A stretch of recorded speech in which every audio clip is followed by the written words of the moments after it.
Ketakutan itu muncul, persoalannya sederhana. Karena kualitas akidah kita perlu dibenahi. Tauhid kita mungkin belum lurus. Ketiga, kekompakan di keluarga tidak maksimal. Antar umat Islam, ukhuwah Islamiyah perlu ditingkatkan. Nah, siapa yang paling berperan melakukan ini? Kalau kita merujuk Al-Quran, surat 31 ayat 13 itu, A'udzubillahi minasyaitonirrajim, ya bunayya la tusyrik billah, inna syirka la zulmun azim.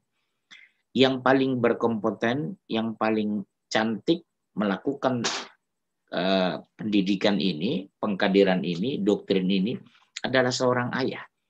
Lihat Luqman itu, bukan nabi, bukan rasul, tapi Allah masukkan salah satu surah dalam Al-Quran, di surat 31 surat Luqman. Bagaimana dia mendoktrin akidah tauhid yang lurus kepada anak dan keluarganya. Karena ketika tauhid itu sudah benar, akidahnya sudah benar, insya Allah miskin dia tidak pernah minder, kaya tidak pernah pamer. Insya Allah ketika dapat ujian tidak pernah mundur, ketika dibenturkan dia tidak akan hancur. Karena bersandar kepada Allah yang Maha Kuat. 3 saja kita ajarkan kepada anak kita. Awal, Allah Maha melihat, Allah Maha mendengar, Allah Maha tahu. Sebenarnya salah satu sudah cukup kuat anak mempertahankan hidup itu. Pribadi kita bertahan di kondisi sangat sulit ini. Kenapa aku melakukan itu? Allah Maha melihat. Kenapa harus aku takut miskin? Allah Maha kaya. Kenapa aku takut sendiri? Bukankah Allah Maha pemelihara? Kenapa aku takut lemah? Allah Maha kuasa. Jadi doktrin tauhid itu akan teraplikasi dalam kehidupan orang. Kita lihat. Seorang Luqman, bukan nabi dan rasul, memberikan satu pembelajaran awal tapi berkualitas. Secara psikologi pendidikan, doktrin akidah itu dimulai terutama sejak kecil. Pada usia 3, 4, sampai 7 tahun. Karena pada saat usia itu, anak itu belum bisa berdebat.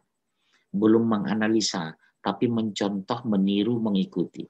Mencontoh, meniru, dan mengikuti.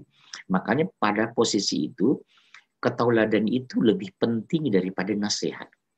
Ya, contoh itu lebih baik daripada tulisan. Dari siapa? Dari ayah dan ibunya. Karena ayah dan ibunya, orang terdekat memberikan keteladanan seperti apa bertauhid yang benar itu. Seperti apa kekuatan menghadapi ujian itu. Masya Allah. Surat 31 ayat 13 sampai 19. Ini konsep tauhid yang luar biasa dalam Al-Quran. Silakan. Dan ingatlah ketika Luqman berkata kepada anaknya, di waktu dia memberi pelajaran kepadanya, hai anakku, janganlah kamu mempersekutukan Allah. Sesungguhnya mempersekutukan Allah adalah benar-benar kezaliman yang benar. Ingatlah ketika anaknya, Luqman berikan nasihat kepada anaknya, ya bunayya, la tusyrik billah, inna syirka la zulmun azim. Jangan kamu mempersekutukan Allah, karena mempersekutukan Allah itu puncak dari semua kezoliman dan keburukan dalam bertauhid. Puncak dari semua kezoliman. Ya, kezoliman hidup, kezoliman bertauhid, kezoliman berakidah.